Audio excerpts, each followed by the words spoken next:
G'day folks. Well, I figured to do another video on the plasma. A lot of you people seem to like this sort of stuff, so you'll be pleased to hear I'm getting close to a proper fault diagnosis. Maybe even a fix. Who knows? Well, I was chasing power supply faults initially because that main cap was blown out and the whole set had obviously gotten hot. It was full of dust. Being a commercial set, there's probably supposed to be 200mm fans on this, but being a domesticated model, they never fitted them, so it's super quiet, absolutely silent actually. But it's gotten hot at one point and boiled that cap, which was low microfarad. It's about 500 mics short of the 1500 it's supposed to be.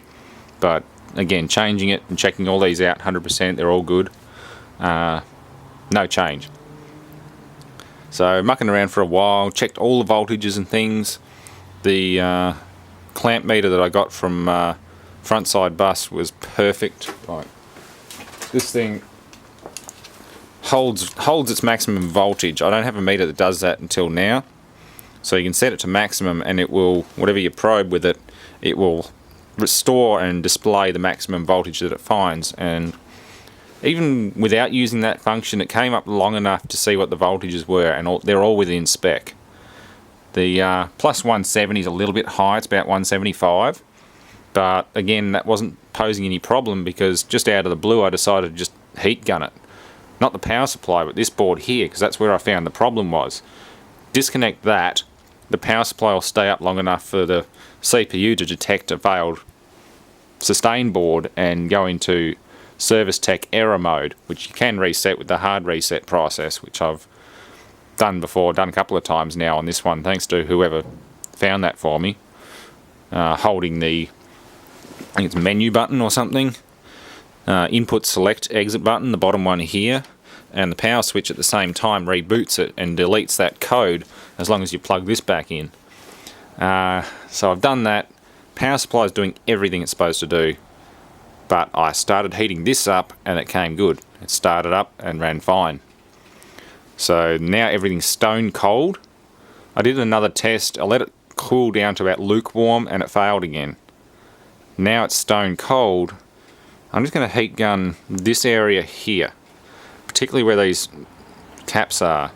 I've got a feeling either the caps are bad, because you can sort of rejuvenate bad caps momentarily by heating them, or some of these surface mount ICs and things are a bit sus. So let's plug it in. Everything's cold now, so we shouldn't get any startup. It'll just flash. Yep, there we go. That's what it was doing when I got it.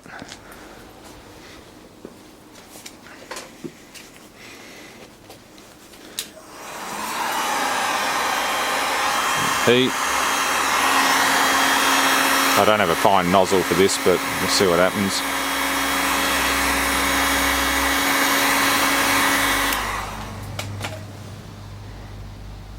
Okay, that's fairly warm now. Just in that spot, the heatsink will still be cold.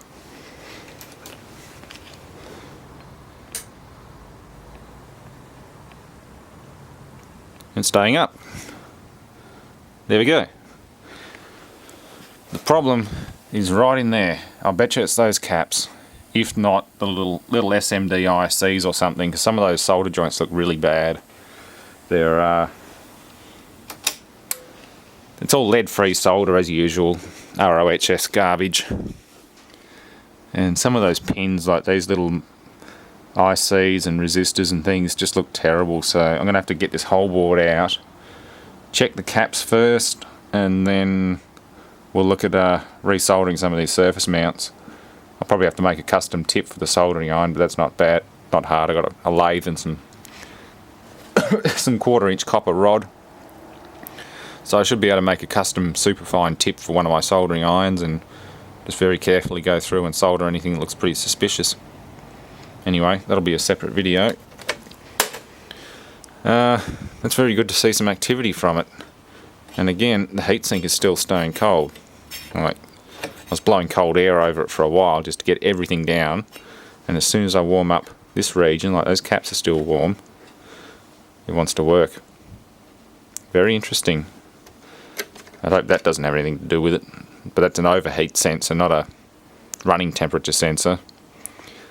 It's in there. Oh well, thanks for watching.